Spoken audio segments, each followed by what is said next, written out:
The Nielsen Company is an omnipotent giant who can determine the future of almost any show in existence based solely on what data they choose to record and release.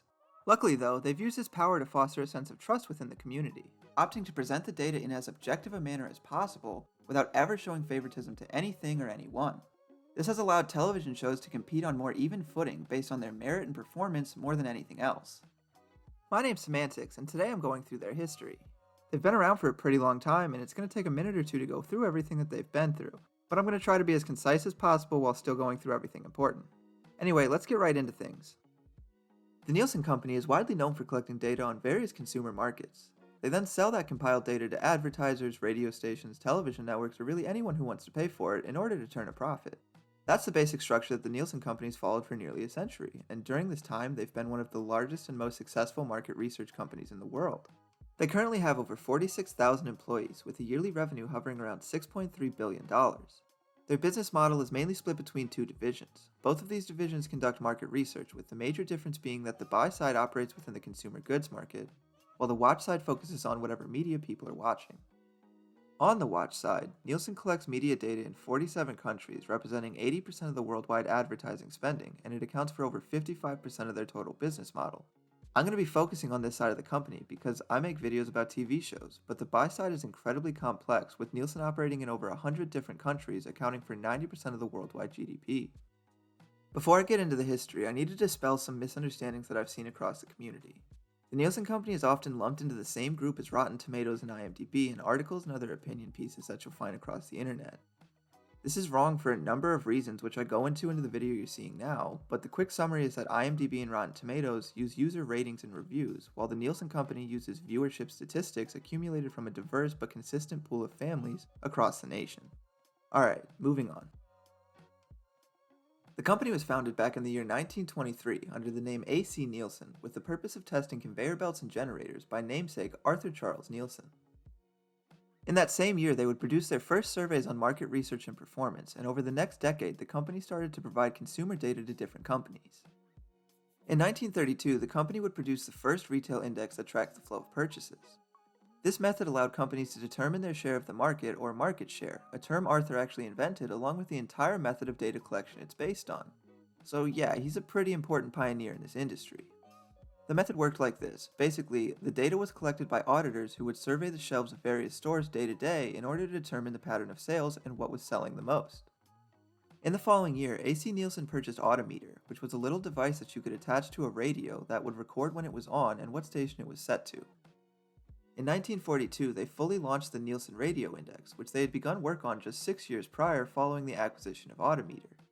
This index is still in circulation today with very few alterations. AC Nielsen started collecting data on television viewership in 1948, which would be the same year as their largest competitor, C.E. Hooper.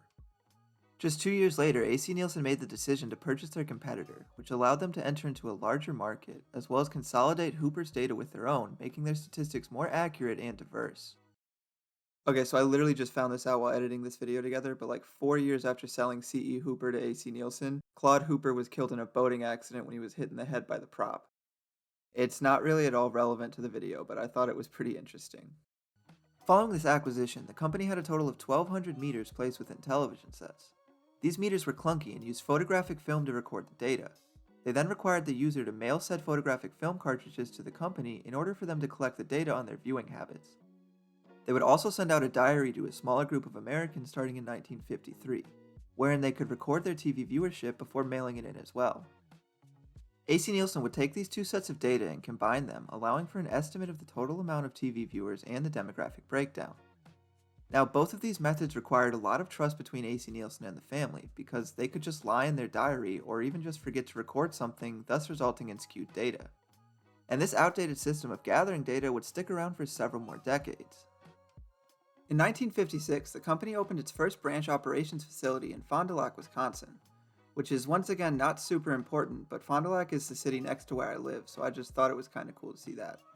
In the following year, Arthur Nielsen Jr. took over the presidency of the company from his father, initiating a new era of expansion. During his tenure as president, the Nielsen Company would expand its offices to over 10 countries, as well as beginning to publish national television ratings daily in the United States. His time was packed with innovation and savvy business moves, which would propel the company to being the most profitable market research company in the entire United States. In 1971, the company would release its first innovation on the autometer in almost 2 decades, with the release of the SIA. It was capable of storing the TV set's usage data and forwarding it to the Nielsen company overnight through the phone lines.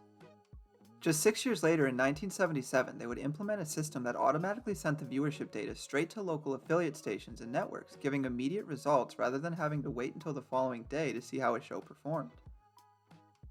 The founder of the company, Arthur C. Nielsen, would pass away June 1st, 1980, leaving the company to his son, Arthur C. Nielsen Jr.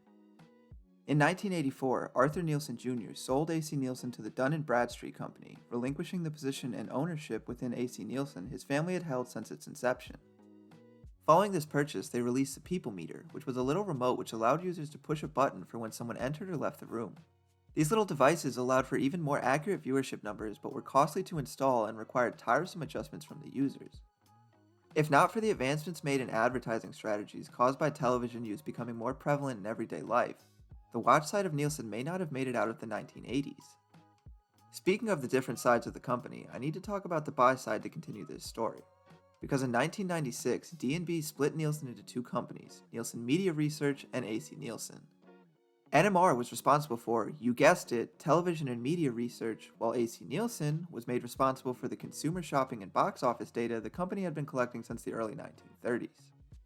This separation would be short-lived although, as the Dutch company VNU would purchase NMR in 1999 as well as AC Nielsen just 2 years later. Following the latter's acquisition, VNU combined the two companies, reuniting them to make the Nielsen company that they are formerly known by today. VNU didn't stop there, as they would end up merging all of their market research departments and data collection companies underneath the Nielsen umbrella. Since the 1980s, the company had been facing questions from customers surrounding their sample size and the ways in which the data was recorded.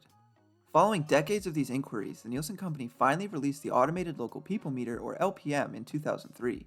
This took away any user opinion out of its ratings beyond if they watched a show or not, and it also more accurately recorded what a user watched, such as if they watched a specific commercial or if they stayed particularly long on a single channel while channel surfing. Since it was automated, it more precisely recorded how long a show was watched, as once the channel was changed, the LPM would automatically record it. This also allowed for accurate measurements of local markets to be released which were not included prior to the LPM being developed. Along with the updated meter, the Nielsen company expanded its number of sample households in the US to 10,000. In the year 2005, the Nielsen company released the Media Voice Panel program, which gave members a device which detected the station and program ID codes within the TV. At night, the members would place the device on a cradle which would then transmit the data through the electrical wiring within the house and then straight to the Nielsen company. This type of data transmission was actually one of the first practical uses of electrical wiring as a home network, but even with them being one of the early adapters to the technology, they suddenly and surprisingly ended the program just 3 years later.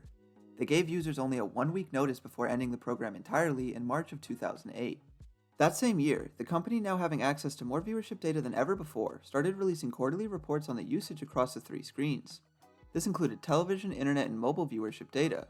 This allowed once again for a more comprehensive look at the viewership data of a show while still focusing on that same core model established over 70 years earlier. And that's the beauty of the watch side of the Nielsen company. No matter what's happened or who they may be owned by or what they may have been named throughout their history, they've always stuck to the same basic methodology of monitoring television viewership and reporting them based on statistical analysis and demographic patterns. This method of collecting data, as well as how many demographics the data can be sorted into, may have changed, but the data itself has always remained consistent. VNU would make the decision to change their name to the Nielsen Company in 2007.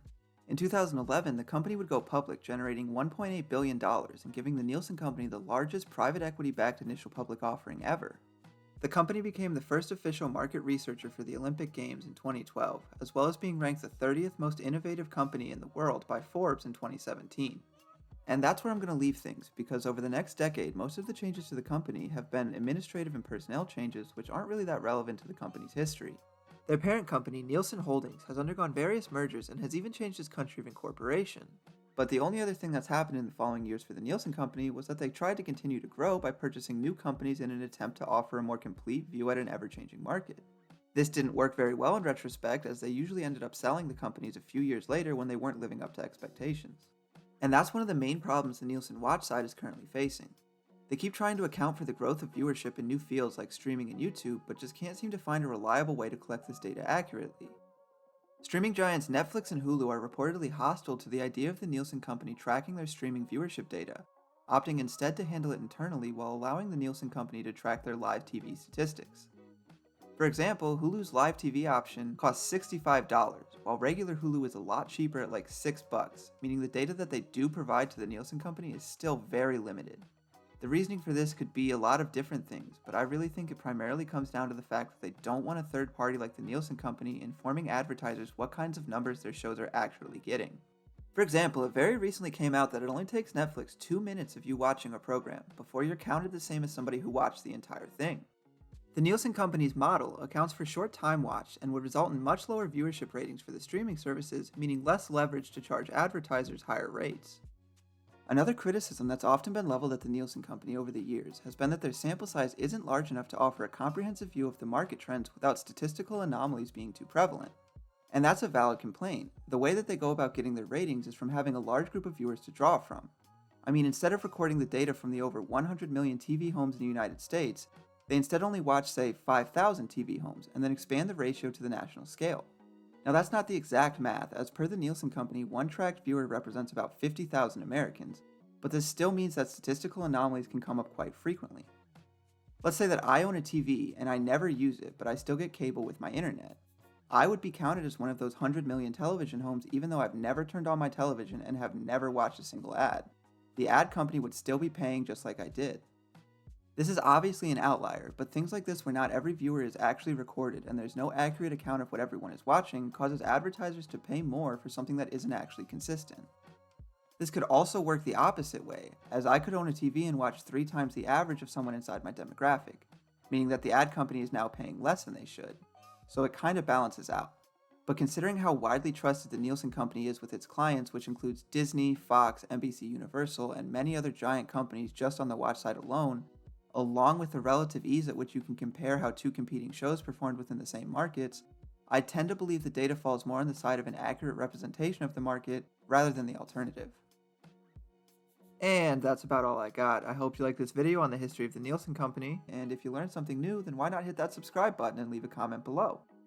Other than that, I've been Semantics, and have a great day today, everybody.